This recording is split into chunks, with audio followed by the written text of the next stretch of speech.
Good morning to staff, students and to our guests, our 2018 scholars and their family and friends. Welcome to the 2019 Scholars Assembly. Following the devastation of the last week, it really is wonderful to see everyone back at school. Whilst the weather has improved, I know that there are many of you in the hall this morning still undergoing hardship. The recovery both here in Townsville, but also for many of our rural boarding families following the damage caused by flooding, is going to continue for a long time yet. As a school community, we'll be seeking to provide our assistance and service to our own community and to the broader community where we can now and well into the future. I'd also like to thank you all for your assistance, cooperation and positive attitude as we opened the school again last Wednesday. It is very much appreciated.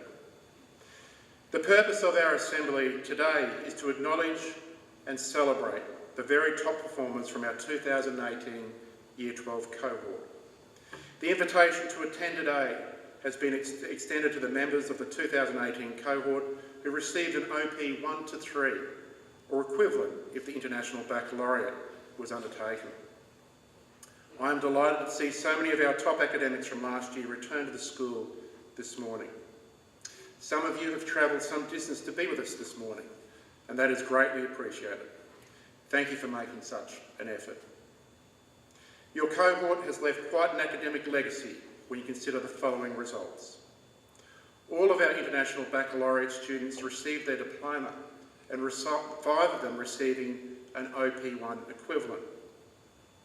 The year group received 6 OP1s when we include our IB students. 38% received between an OP1 and 5, and that's our third best result in the last 10 years. 57% received an OP 1 to 7, and that's our best ever result. And 1 to 15s, 98.55%, our best ever result. Only 2 students received more than a 15, and they received a 16. The average OP last year was 7.68, which is the second best result for the last 10 years, just behind the 2017 average of 7.54. Please join with me in congratulating our recent graduates.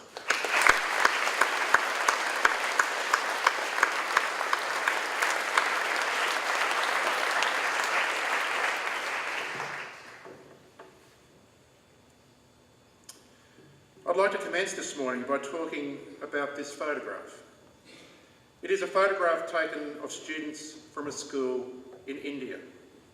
I'm always interested in how other schools run, but this school in particular is quite different. And I ask you to think about what it would be like to be a student there. The school is the City Montessori School, CMS, located in the Indian city of Lucknow, and is currently the world's largest school. The school has a current enrolment of 55,000 students, 79 times the number sitting in this hall right now. It has 4,500 staff, 2,500 teachers, 3,700 computers, 1,000 classrooms, and one of the hardest first 11 cricket teams to break into in all of India. CMS, as it is known, was opened by Jagdish Gandhi and his wife Bharti in 1959 with a loan of 300 rupees. That's $5.50 at current rates, and just 5 pupils. Today it sprawls over 18 sites in Lucknow and is as famous for its exam results and international exchange program as it is for its scale. I'd encourage you to have a look at the website. It is a very, very impressive school.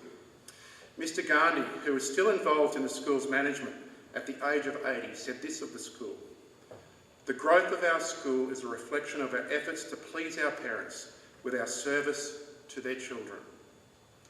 Students at the school are aged between 3 and 17, all wear uniform, and each class has about 45 students in it. But the whole school never gathers for an assembly, as there is nowhere big enough to hold them.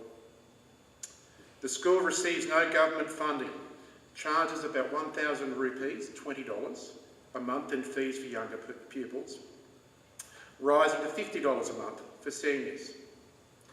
One of the students, who has been at the school for 2 years, said, "In such a large school, there are many advantages, one being you get to make a lot of friends across the many sites we have. But as the school is so huge, it takes a lot of effort to get noticed. Otherwise, you're just one of the thousands that study. There are certainly more challenges and competitions, which in the end prepares us for real life. The school size is matched only by its idealistic ambitions, with pupils taught a philosophy of universal peace and globalism under the motto, 'Victory be to the world.' I show this to you as a matter of interest, as it's always interesting to see how students in other parts of the world are educated. And I think you would agree that it would be an interesting but challenging environment to be a part of. And that leads me to what I'd like to talk to you about this morning. And that's responding to challenges. As mentioned, many of our community are experiencing very challenging times at the moment, both in Townsville and across northern Queensland. And I'm very aware that there are many here today that are still experiencing some hardship. My comments about responding to challenges is looking forward as you go through your lives. Everyone at some time in their life has to face challenges, no matter who you are or what you are doing. Every person experiences problems, difficulties and crises that knock you off balance and must be dealt with. It's when you face a challenging situation that you can demonstrate to yourself and others what you are made of. The Greek philosopher Epictetus once said, "Circumstances do not make the man, they merely reveal him to himself." And I might add, reveal that person to others as well. Challenges can be considered to present themselves as an opportunity to test your character, but you do not need to tackle them by yourself. Always seek to gather a team around you who can assist. Between 1934 and 1961, the historian Arnold Toynbee wrote a series of books entitled A Study of History, in which he examined the rise and fall of 26 civilisations over 3,000 years. Much of what he discovered in the life cycle of those empires is applicable to individuals as well. Based on his research, Toynbee developed the challenge-response theory of history. He found that every civilisation began as a small tribe or group of people. They were suddenly faced with a challenge from the outside, usually another hostile group of people. Toynbee found that in order to respond effectively to this external threat, the leader had to immediately reorganise the tribe if it was to survive. If the leader made the right decisions and took the right actions, the tribe would rise to the challenge, defeat the enemy, and in the process grow and become stronger. But in growing and becoming stronger, the tribe would trigger a confrontation with another, larger hostile force or tribe, thereby creating another challenge. As long as the leader and the tribe continued to rise and overcome the challenges confronting them, they would continue to survive and to grow. By continuing to grow through successfully rising to unavoidable challenges, even a small tribe eventually became a kingdom, and then a large civilisation controlling vast lands, treasures and people. What Toynbee found in the life cycle of civilisations is also applicable to us. Throughout life, you'll be confronted with problems, difficulties, temporary failures and challenges of all kinds, as many are right now. By their very nature, sudden challenges come unbidden. They are unwanted, unexpected, and often serious in their implications. They also are unavoidable and inevitable. You can never stop them completely. The only part of the challenge-response equation that you can control is your response. All that you can determine is how you're going to respond to the inevitable ups and downs of life. Your response is under your control. For this reason, your personal level of responsibility assists in determining success, health, happiness and prosperity. By effectively responding when tested, you rise to the challenges you will face throughout life. In learning to respond effectively to challenging moments, you have the opportunity to grow in knowledge, experience, wisdom and maturity. For you to realise your full potential, you need to learn to deal with the various challenges you are faced with effectively. The key to performing at your best during the crunch times of your life is for you to focus single-mindedly on solutions rather than problems. The more you think about possible solutions, the more solutions will occur to you and the better they will be. The more you think about solutions rather than problems, the more positive, focused and creative you will become. The more you think of in terms of specific actions you can take, the more in control you will be.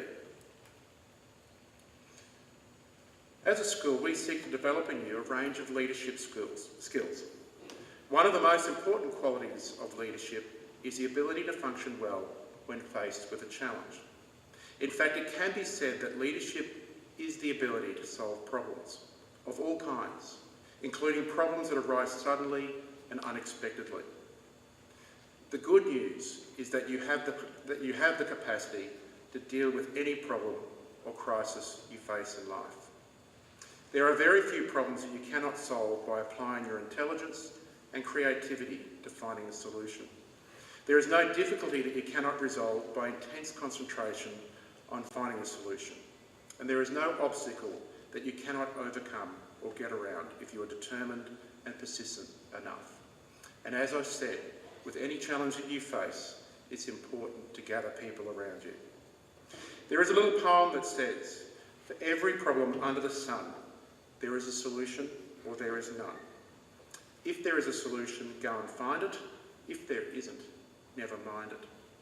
I encourage you to respond to challenges you will face and seek to find the solutions to that challenge. I finish with another quote. This one from John D. Rockefeller, which goes, "I don't think that there is any other quality so essential to success as the quality of perseverance. It overcomes almost everything, even nature." When you are faced with the challenges life will inevitably throw up at you, it is important you seek to respond to them using all of your knowledge and experience and to not give up. Be doggedly determined and just stick at it. Again, I thank our 2018 scholars and their family and friends for joining us this morning. I'd like to thank our young past grammarians for their significant contribution to the school and wish them all the very best for the years ahead. Thank you.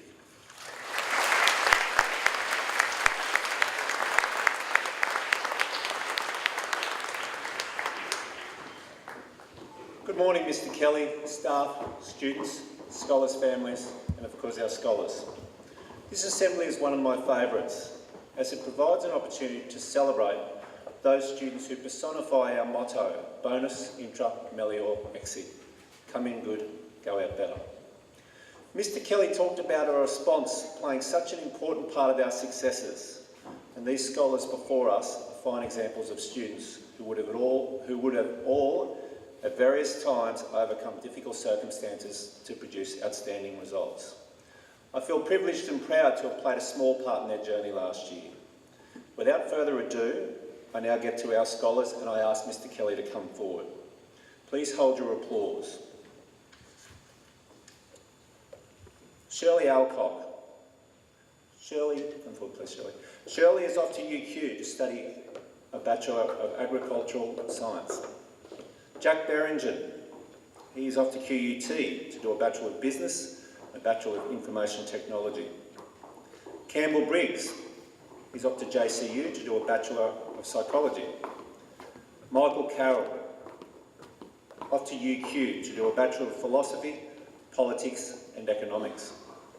Ricky Chiu, off to the University of New South Wales to do a Bachelor of Engineering. Yunjae Choi, to JCU to do a Bachelor of Dental Surgery. Claire Dowling, off to UQ to study a Bachelor of Engineering. Lara Gilbert, off to Deakin University to do a Bachelor of Law and International Studies. Julia Jacob, off to JCU to study Medicine. Sean Kavanagh, also off to JCU to study medicine. Stephanie King, off to Monash University to study medicine. Joshua Lai, off to UQ to study a Bachelor of Engineering. Finn Newsway, off to QUT to study a Bachelor of Fine Arts. Riley Arcane, off to ANU to study a Bachelor of Actuarial Studies. Dia Patel, to Monash University to study a Bachelor of Medicine. Sachin Patel, off to UQ to study a Bachelor of Advanced Finance and Economics. Dennis Perez Castillo, off to JCU to study Biomedical Science. Joshua Searle, off to UQ to study Advanced Finance and Economics. Tashar Sivanyanan, off to JCU to do medicine. Max Tory, off to Monash University to do a Bachelor of Engineering and Science. Kirsty Welch, off to JCU to study medicine.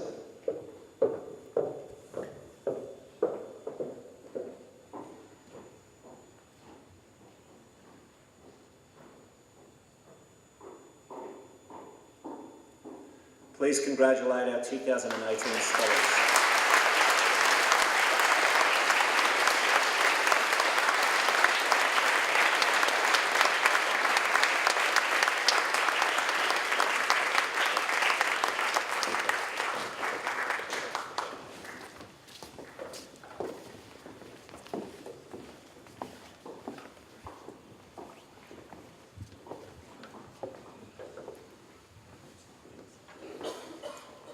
Good morning, Mr. Kelly, colleagues, special guests, distinguished alumni and members of the school community. Before I announce the musical item, I would like to commend the parent body here present this morning for their splendid contribution to the singing of the national anthem. That was really wonderful. I hear everything in my right ear, so congratulate your parents, everybody, for doing such a wonderful job.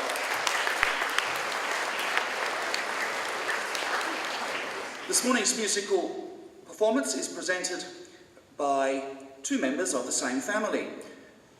The principal performer is a student in Year 9. In November, he represented Townsville and Queensland and Australia at the Pacific Honours Ensemble program in Seattle, in the United States of America. He has and continues to be a member of a variety of vocal and instrumental ensembles in the school.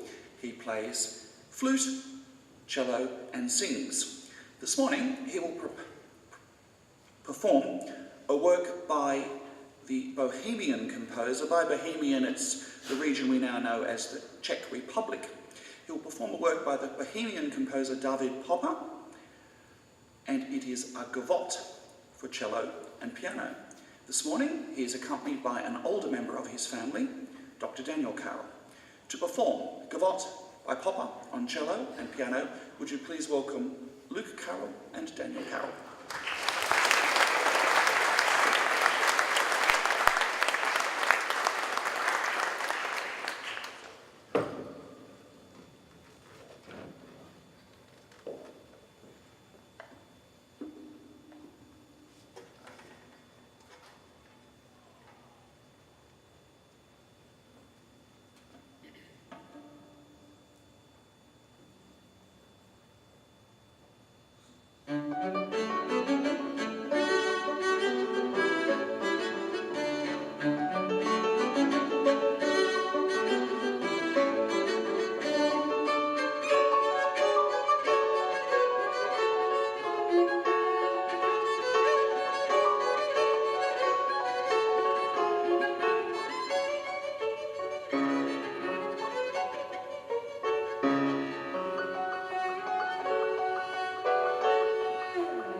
Thank you, Luke and Mr. Carroll, for that outstanding performance. Our scholar speaker today is an outstanding IB student, Max Tory. Max not only worked hard at his studies, but he was also heavily involved in the co-curricular life of the school, especially in our music program, and held various positions such as head of middle school music and was involved as a choir leader and in the ensemble, among other things. Please welcome Max to the stage.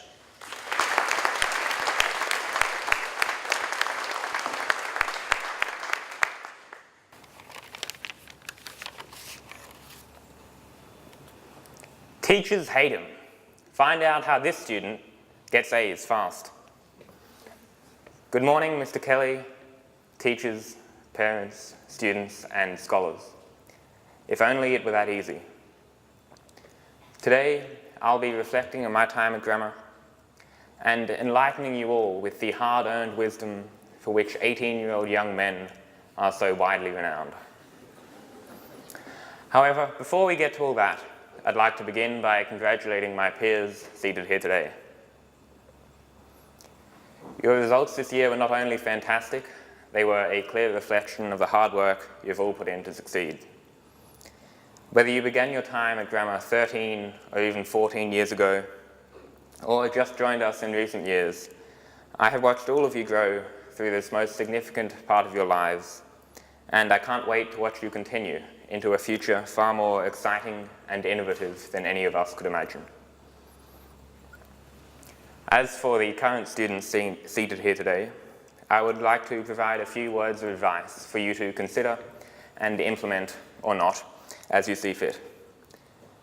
I'm sure you've all been told that to succeed in academic fields, you need to study hard. And while I'm not quite brave enough to stand up here in front of the whole official party and tell you not to work hard, I will say that hard work is only part of the story. Work smarter, not harder. Take a half-hour break between study sessions to relax and clear your mind. Find engaging study methods that work for you personally, rather than mindlessly copying or reading notes. Furthermore, and perhaps most importantly, ask questions relentlessly.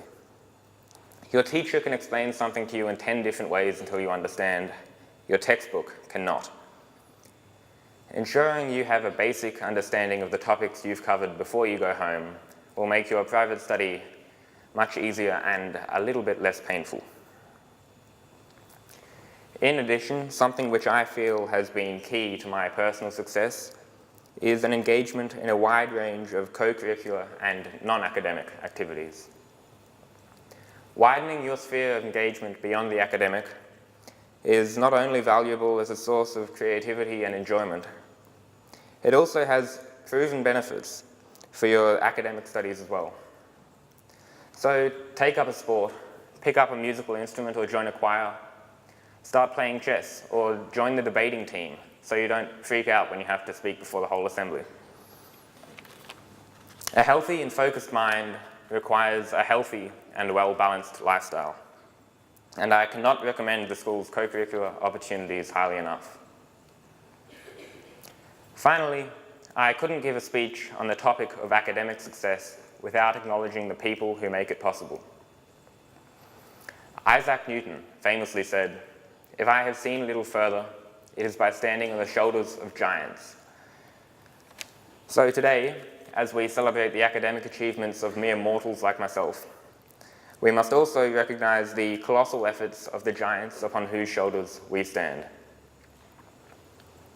As students in a well-funded, successful private school, we are privileged to have access to some of the most caring, knowledgeable, and hard-working teachers available, the big friendly giants of our education. It is thanks to their gigantic efforts that we are able to be here crossing the stage today. Now, while we're on the subject of teachers, I would like to take this opportunity to personally thank all of my teachers from the senior years of my education. Mr. Franich, Miss Tebble and Mrs. Feng, Mrs. Young, Mr. Smith y Señora Gray, que nos enseñó español. The fantastic Mr. Trelaw and Mrs. Hill, both of whom are no longer at the school. And of course, the unforgettable Miss Watson. I thank you all. We stand on the shoulders of giants, and the most important giants of them all are our parents. Parental engagement and support in a child's education is a key predictor of achievement, and it is this backstage support that has driven us all to the success we celebrate today. Your words of encouragement and the sacrifices you have made to send us to grammar have given us the greatest gift any child could ask for, a quality education. So, to the giants who have lifted us to the pinnacles of our achievement, thank you. And to the students and scholars looking forward to futures bright and hopefully a bit less wet, good luck. Work hard, play hard, and have fun. Thank you.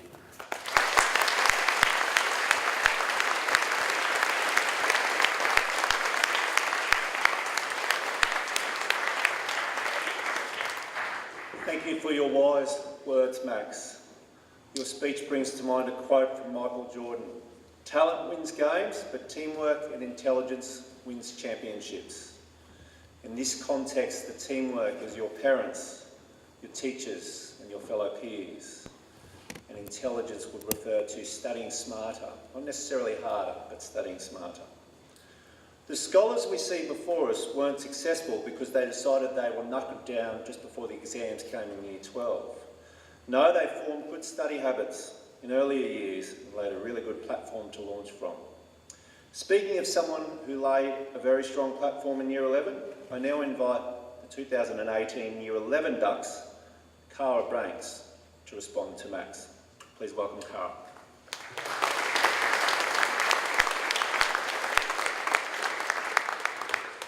Good morning, everyone. First of all, I'd like to thank Max for his inspiring speech. Thank you for the helpful tips on studying effectively and making the most of extracurricular opportunities at school. I'm sure we'll all try to take your advice, especially those of us just starting grade 12. Congratulations on your fantastic results and good luck for your further studies. On behalf of the whole grammar community, I would also like to welcome back and thank all of the 2018 scholars for returning today so we can celebrate your successes. Congratulations on your great results. You all worked so hard and we are very proud of you all. Thank you.